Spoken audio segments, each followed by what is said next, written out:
What's up guys, as you can see a lot of you are not subscribed, so if you enjoy these type of videos, please consider subscribing. Thanks and now enjoy the video.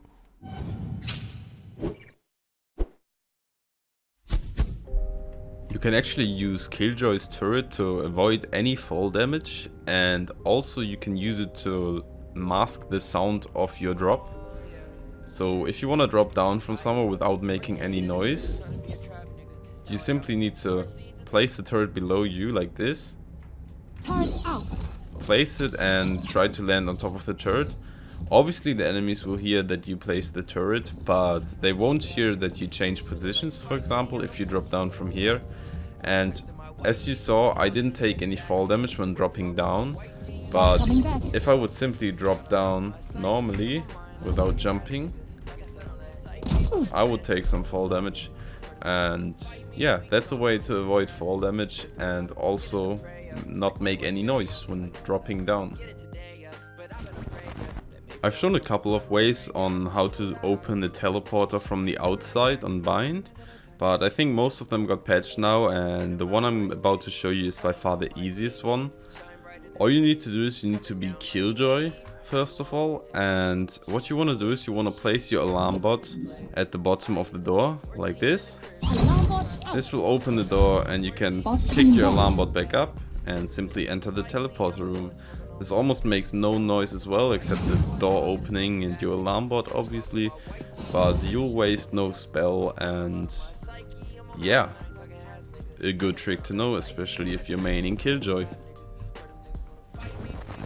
So if you somehow don't know this trick already, you can actually jump over a sage wall by using Breach's ult. What you want to do is you want to cast the ult, and shortly after you cast it you want to jump, and that way you will actually get boosted up a little bit and be able to jump over a sage wall. I know it might be a bit much to use an ult for a sage wall, but in certain situations it can be really helpful to know this trick. And yeah, it looks something like this. My ult's ready. And yeah, again, how to do it. Yeah. Again, how to do it. You wanna cast your ult and shortly after you wanna jump, so have like a little time in between, like that. Ready. And yeah, this can be really helpful if you want to retake a side which is blocked off by a sage wall, but as I said, it's a pretty situational trick.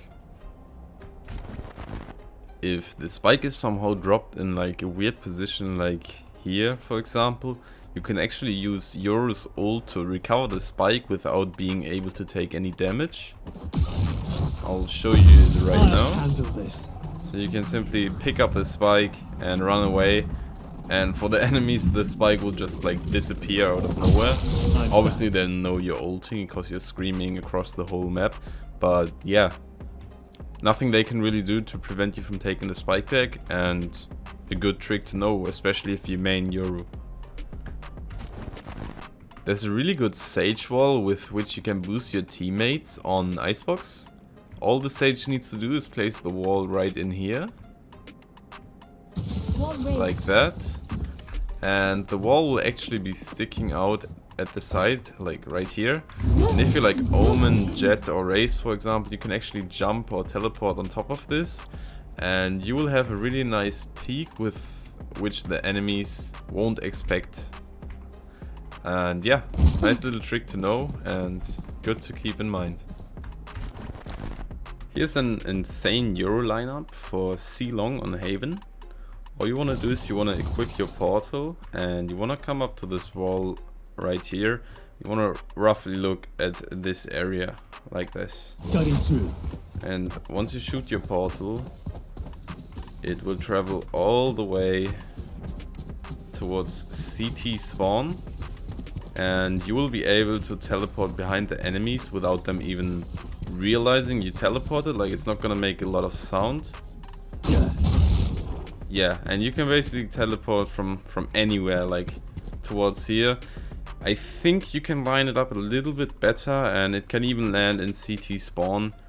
You would have to aim a little bit more to the left than I just showed. But yeah, just to give you a general idea of what's possible with Yoru's teleports. Yeah, this is definitely kind of insane, and I think they might even nerf his skill in the future, but yeah, we'll see. If you're following my Twitter, you probably already know about this trick, but essentially what it is if Sage walls off split mid like this, you can actually jump onto this box and over the wall to surprise your enemies. All you need to do is you want to take out your knife and you want to run towards this, and once you jump you want to hold crouch and your jump key down, and once you hit the top of the ledge of the box you want to let go of crouch.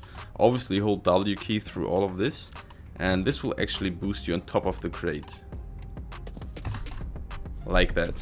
It looks like this, but if you follow my instructions, it's actually kind of easy to do. If you don't know how to do it, you won't be able to, like you can't simply jump up here by the crouch jumping.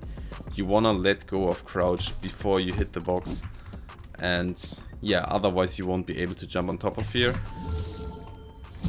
And yeah, for the enemies,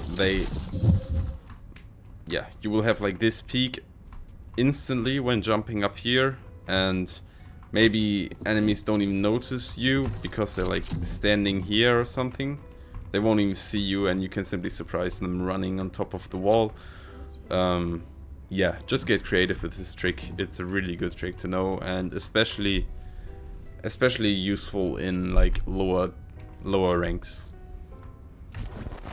If you're a Euro main, you should be aware of these insane fake plans with which you can do. So for example, if you're playing Icebox, you can like place your teleport like this, so it's traveling towards B side, and while your team is like faking A side a little bit, what you can actually do is, if you have the spike, you can maybe fake plant here, and instead of planting you just travel over to B, and all the enemies will be rotated towards A by this point, or most of them at least, and you will most likely get a free plant like this. Yeah, this might not have been the best example right now, but you can use it in like a bunch of different scenarios, and I'm sure you'll find a useful one for this trick. If you're a Sage main, you should know about this wall on Ascent, on B side. You can place your wall like right about here, and this wall is a really nice off angle for anyone trying to push market. And yeah, you will have a nice peek on them, and they won't expect, or at least not pre-aim, anyone that's gonna be looking over there. So if you're checking this, you're probably checking like this, that, this corner, that, and you'll be dead by now. So yeah, nice trick to know. You can also boost your teammates on top of here, but yeah, you can't stay on top of this wall after your Sage wall expires, so yeah, don't use your wall too early on this one.